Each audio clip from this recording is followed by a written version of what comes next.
Dr. Sean O'Mara, there's a lot of people saying that low carb or keto is causing insulin resistance. And as a result, there's sort of this subsequent rebound into what is now being known as sugar fasting or the sugar diet, where you're essentially trying to potentially even modulate insulin resistance by forcing the cells to use glucose. I think we need to have a scientific discussion on this and kind of talk about like what's going on here, because I see both sides, but I also see some very glaring issues with not the diet itself, but the fundamental reason why people are maybe investigating it, if that makes sense. So after today's video, I put a link down below for 25% off Seed's Daily Synbiotic. I'm a huge fan. It's the only probiotic that I personally use. And the interesting thing is they publish a lot of their own literature. So they publish their own clinical trials. And sometimes it doesn't work in their favor, but they publish it anyway because they are honest. And that's what I appreciate about them. But interestingly enough, it's the only probiotic that has this multi-stage delivery system where it has a capsule inside of a capsule. So when you think about probiotics, it's easy to think supplement company sham. But the reality is there is not a whole lot more in the world of supplements that is more vetted out than probiotic usage. The problem is most are destroyed in the gut. So that's what I like about Seed, is they put their money where their mouth is with their technology, with their clinical trials, and also just with overall customer service and quality products. So that link is down below for 25% off Seed's Daily Synbiotic. No, it really does. I think you're exactly right. It reminds me of what similarly happened with lean mass hyper-responders in response to high cholesterol. And so a lot of people, felt because cholesterol went up when you began eating more keto and more carnivore, that was a problem and you had to change it. And quite a few people left because they were so troubled about their cholesterol. But there are a lot of bright minds like Nick Noritz and Dave Feldman and others who said, well, hold on here. Maybe cholesterol isn't the problem and you can have high cholesterol. And they showed that, and through studies, that it doesn't necessarily correlate with disease. I still think the better target have been for them to study would have been structural disease rather than what they end up targeting. So structural disease being visceral fat and hard fat. But the same kind of scenario happened where people said high cholesterol is a problem and we got to do something about it. So with insulin resistance, I think we're seeing the same thing happening. So you have people have cut back on processed foods, have reduced a lot, especially processed carbohydrates. They're being more ketogenic. A lot of people doing the carnivore diet. And as a result of lowering their carbohydrate intake, they became insulin sensitive. And then you see this increase in the number in the insulin. And so what my position is on that is in that population of people who have changed their life in a better way, and now we see a higher level of insulin, is it fair to call that disease? Or is it actually just reflective of a new physiological state in humans that have lived more correctly for a longer period of time? In other words, just because the number is different, is that really disease? And we're attributing a state of disease to just a number. And what I think is really important and we should be looking at is, have we seen humans who have adopted a more a lifestyle closer to nature, where they're eating more aligned with what their biology and physiology would be better benefited by, and they're actually getting to a different level of physiology that it's no longer fair to attribute the same numbers in that improved state to what is average in the population. Keep in mind, when we look at what are average and normal levels, it's still in a species of organisms that have the highest amount of chronic disease we've ever seen. So now we're looking at our numbers on an averaging basis in a profoundly diseased species. And so I think it is fundamentally flawed to look at those numbers and say that that's where we're going to decide where people are supposed to live based on that disease state. So I think that's probably a reaction. The sugar diet is a reaction to what is perceived to be insulin resistance. And I think the better state we should be looking at is, are people really diseased, or do they just have numbers that are different? Yeah, is a knee-jerk reaction to a singular number. And I think that maybe this requires a little bit of, kind of explanation in very layman terms, which when your body is given protein and fat in the absence of carbohydrates, it's going to upregulate systems and processes to use fats. For years, that's what we wanted. That's what people, it is still what we want, but, people were very interested in that. So at that rate, your body's going to start to change and adapt to that.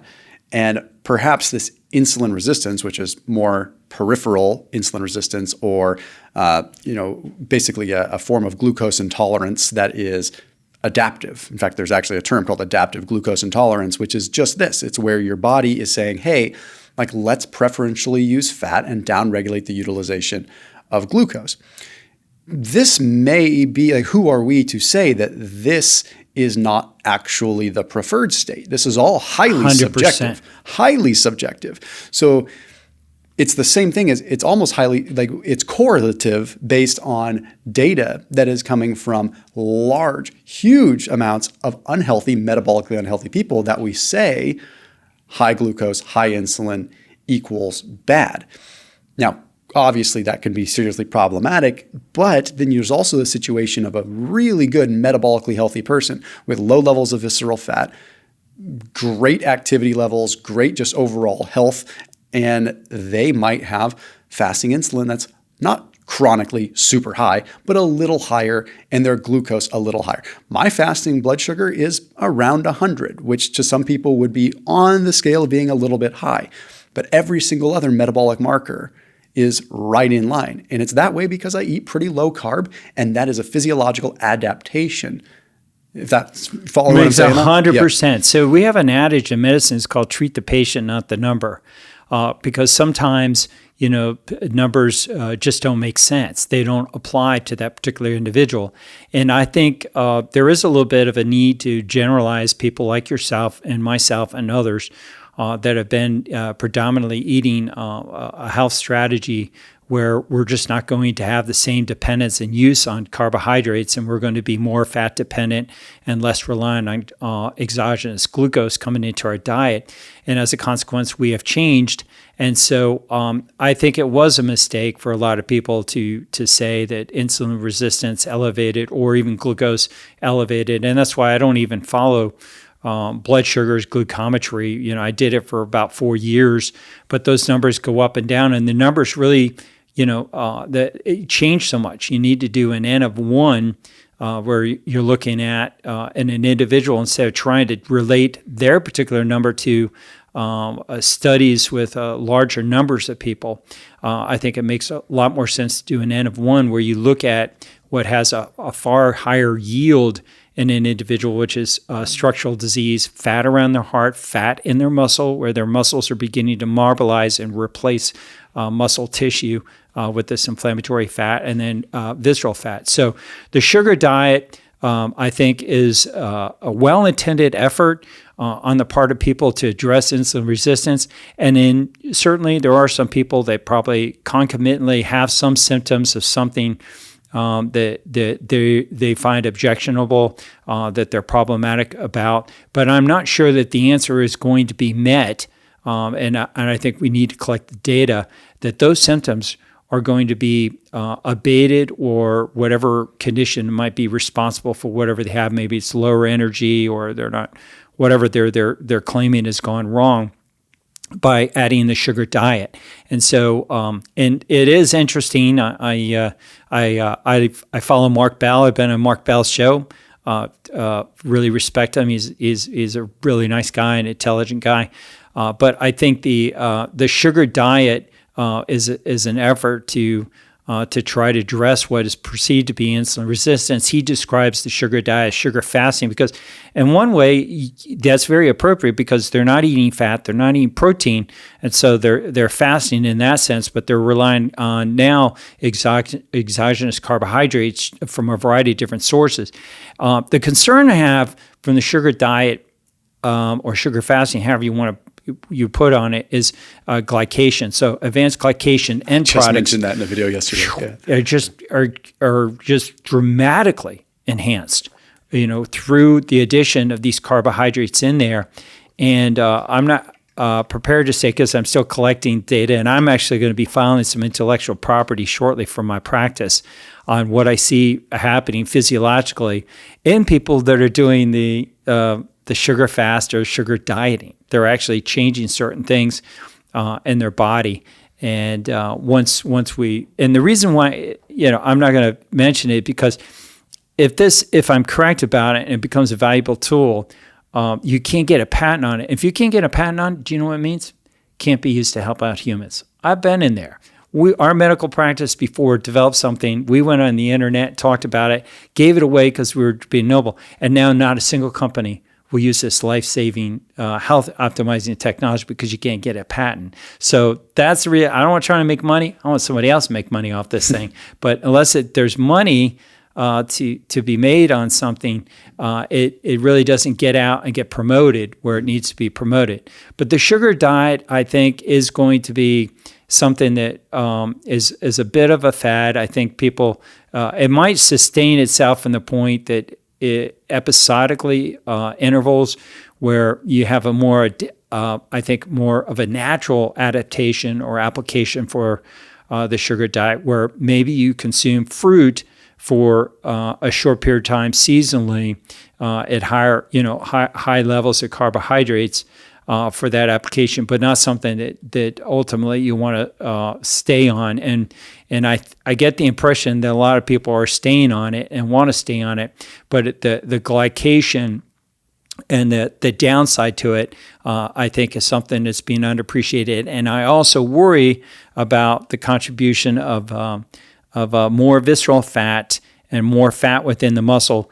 And what I also see is happening, a decrease in the superficial subcutaneous fat. So this black line separates deep subcutaneous fat from superficial subcutaneous fat, which has a real benefit. And people that are consuming the sugar diet or adding in just a lot of carbohydrates, fruits and sugars and honeys, they end up losing this superficial subcutaneous fat. It shows up in their faces, an absence of healthy kind of a plumpness in their skin, and who we see and it's not talked about, but again, a model for health we can often see is a lack of disease yet form in Homo sapiens that are young. Infants and babies and children have elevated amounts of subcutaneous fat, and who doesn't have a lot of subcutaneous fat, particularly superficial subcutaneous fat, are the elderly.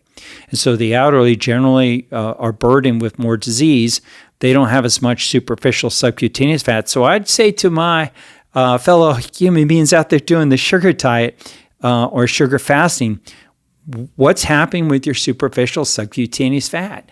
I think you're losing this benefit of superficial subcutaneous fat. I'm going to make just a point of clarity, because it can be confusing for people that are watching that are like, well, I want to get rid of my subcutaneous fat.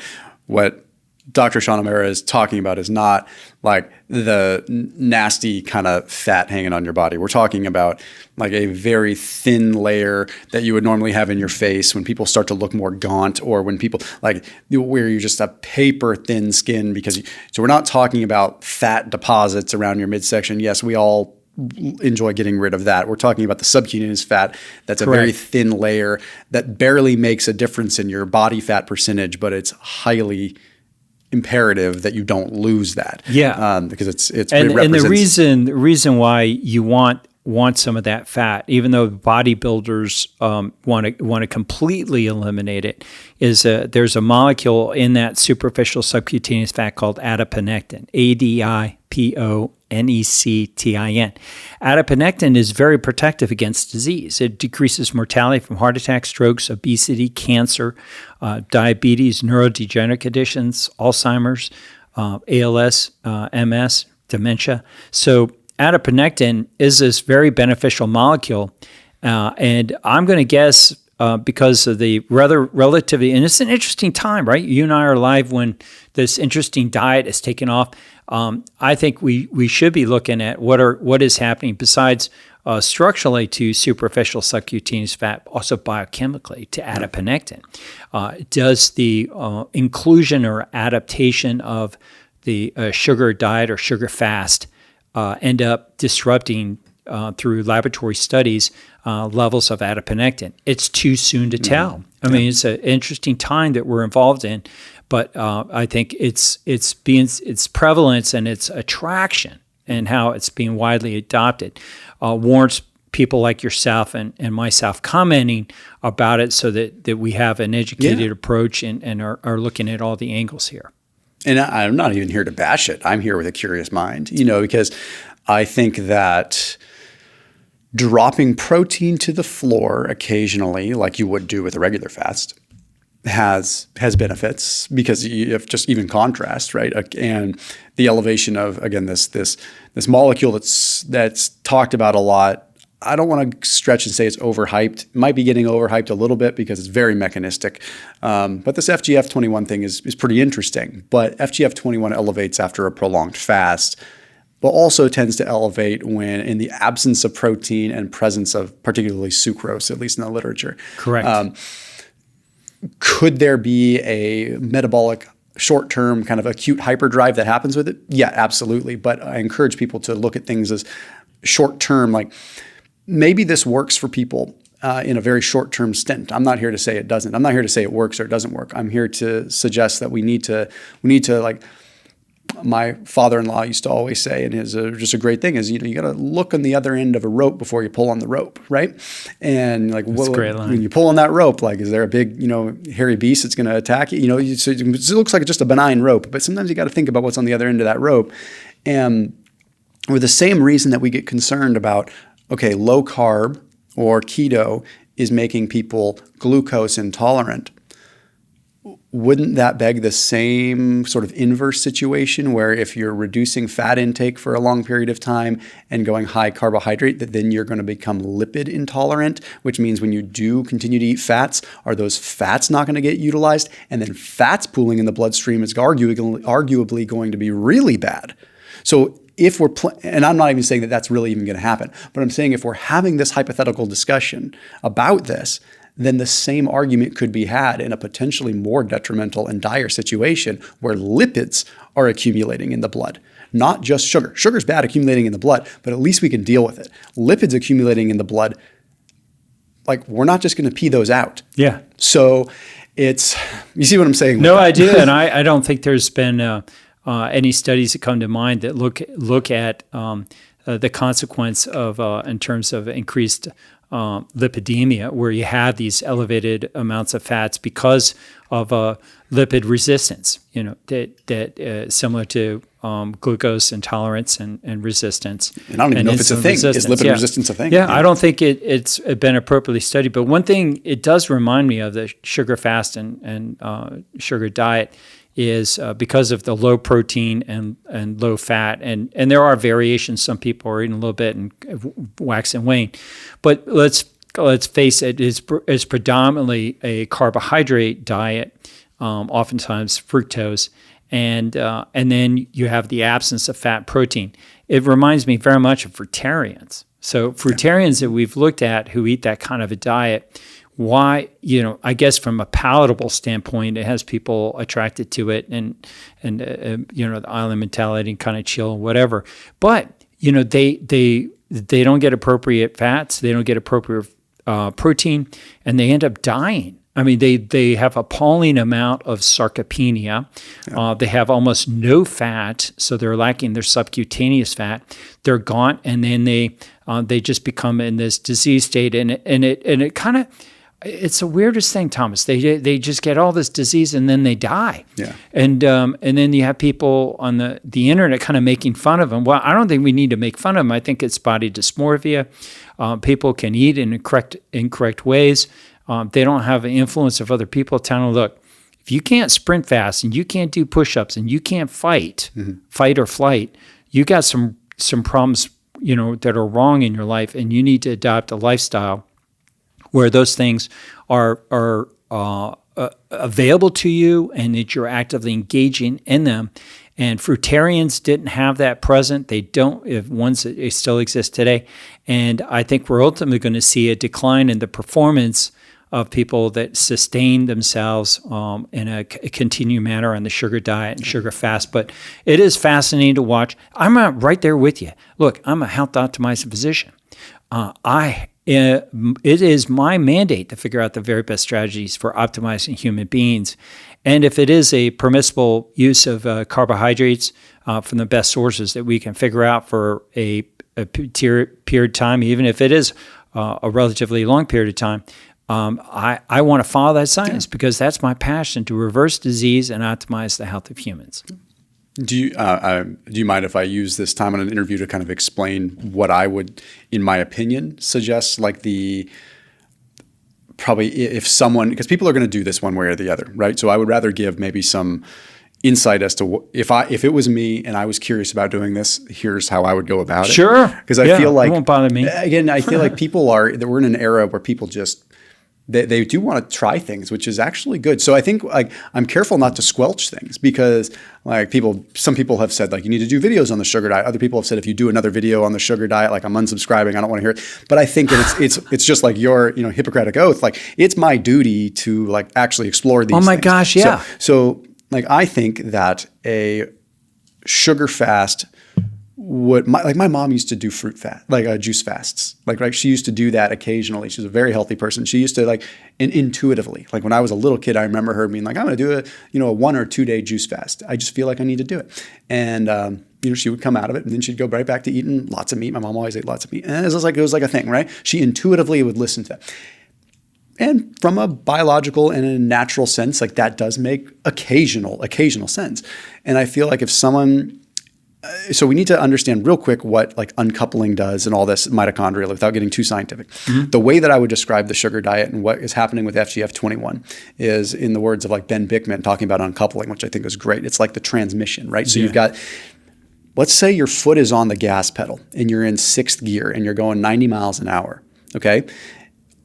Going on a sugar diet is like popping the car in neutral while you're going 90 miles an hour with your foot on the gas pedal. All of that energy, all of that revolutions per minute is going to skyrocket without actually propelling you forward. Good for fat loss, not necessarily good for moving your body, right? Good for just, that is FGF21 in a very exaggerated example, right? Sounds really cool to people that have fat to burn. Where we run into a problem with it is you can do that for short periods of time, but I think it comes with and this is where I give serious credit to Mark Bell because I think he is taking this approach, even though he's staying on it for longer periods of time. Let's table that for a second. His at least physical, mechanical movement with it, he's like, is my responsibility when I have this much sugar coming in that I'm going to move, and I'm going to sprint, and I'm going to do high intensity work. So credit where credit's due for that. And I think that's a really important thing because one of the benefits that sort of came with a lower carb lifestyle for a lot of people is that they were able to, they could go into that diet and not have to ask themselves to do a ridiculous amount of exercise yet, right? They can work their way up to it. It was great because people could be sedentary. They could start a low carb diet, not even change their lifestyle other than their diet, and then they would lose weight. And next thing you know, they'd want to go to the gym, right? It was a great stepladder approach. With sugar fasting, you put yourself in a spot where you better dang well be moving because even the most strong proponents of carbohydrates for exogenous performance will tell you, yes, it is an exogenous fuel source. I use it for energy. So if you're going to take that leap of faith by saying, I'm going to do this sugar fasting thing, just commit to doing lots of movement and lots of high intensity movement. So you're at least utilizing that.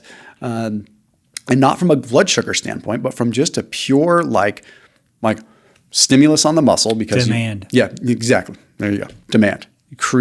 You are giving yourself the supply. You need to create the demand. Whereas the opposite sort of happens with a lower carb where it's the demand is sort of created naturally. You have to, it takes discipline. You have to create a demand because you've provided the supply.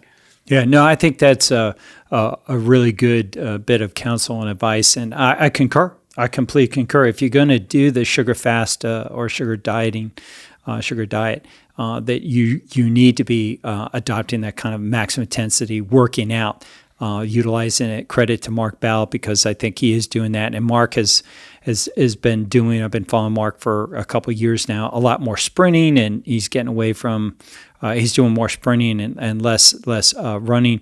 And the other person doing less sprinting is credit to him, Sean Baker. I was like, dude's not just lifting weights, and now he's sprinting. So I think there is some value there. The other thing I would add to people, if you're going to do that, is get an MRI, because here's what I'd like to know. I'd like to know how much visceral fat may or may not be being added to your body, and what's happening with your subcutaneous fat. I haven't seen anybody do an MRI when they're on the sugar diet and follow it. But I think it would be a real valuable thing. If anybody's out there and can afford to do an MRI, get a hold of me through my social media, and I'd love to highlight, to share at least an N of one, what's happening to one person, while they're on the sugar diet, and do the best I can with my obligation to science to share this. And I know there's a lot of heated emotion, but in this particular topic, but I think it is our obligation, duty to talk about this. And it may offend some people. Obviously, people will be on different issues about that. But you know what? Science, we have to ask these questions. And we are here trying to ask those questions and do whatever we can to talk about how people can become more healthy and get more healthy, and how disease can happen, and to get that information readily out there. So again, that's why I'm actively involved in social media. I think this is a really important medium for people to get information, and I think social media is playing an invaluable role of getting this kind of information out there. Agreed, man. Well, Sean, I'll link out to all your social channels and everything down below, man. And as always, it's a pleasure. Yeah, absolutely, Thomas.